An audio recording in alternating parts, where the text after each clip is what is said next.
I have another question here, and they just left their email address, so I'm not sure what their name is, but it's what is the easiest way to gather and use email and a better way to connect via the website?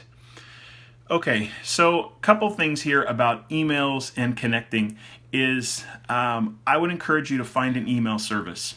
And here's the reason why is I see a lot of churches, they love the copy and paste feature.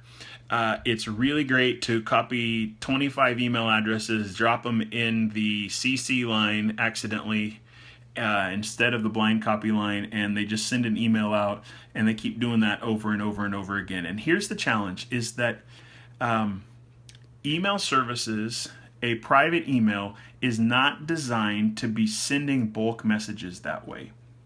And the email service providers hate when you do it. And part of the reason why is they begin to think that you're a spammer when you're sending out large numbers of emails over and over again. So your best bet really would be, and if you get labeled as a spammer, it's not fun to clean up. I unfortunately made our IT guy very frustrated doing it to him a couple times. So I would encourage you, learn from my mistake, find a service. And the nice thing is that there are a bunch of services available, and they really don't cost that much.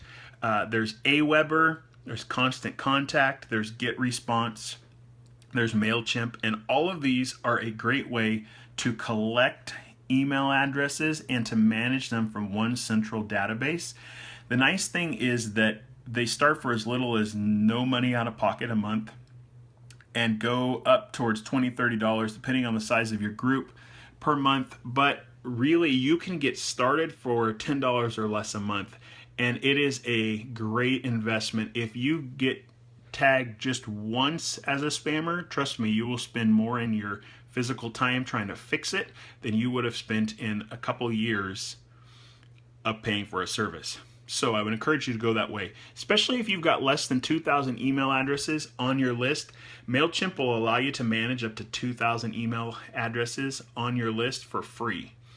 So check it out. But the way really to answer your question is, how are you gathering these emails? So if I have here, this is what's going to hold the emails is MailChimp. How am I going to actually gather those? So there's a couple ways I would go about doing that. First thing I would do is I would use all of these services have a drop-in piece that you can place on your church website. And I would put some sort of subscribe option on your church website that says, hey, sign up for our email list so that you can stay up to date on things. We aren't going to overwhelm you with content, but we want you to know what's going on in the life of our church. So because of that, we would love to have your information. One great idea is to maybe trade an email address for something that might be of interest to them. Like, let them know you're just going to get the newsletter and occasional things. You're just going to get a welcome packet. You're going to get, so that there is some sense of what the regularity is. They aren't feeling like, hey, if I sign up for this, the church is going to send me 5 emails a week. So that there's some kind of reciprocal, at least they understand what they're signing up for.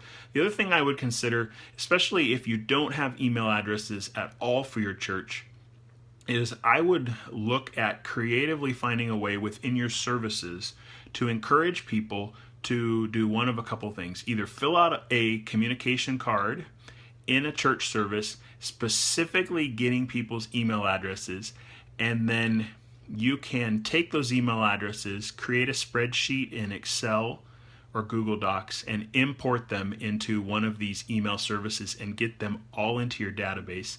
That's a great way to do it, especially if you encourage people several weeks in a row and let them know, hey, we're trying to save resources and time here and church dollars in print. We would love to begin to start communicating with you electronically. Can you help us out in this process?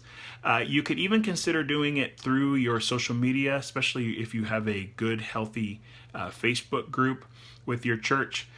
Just know that if you put it out there in Facebook land, that there's a good chance you're going to have people who aren't necessarily immediately connected with your church, but they're just interested in what you're doing.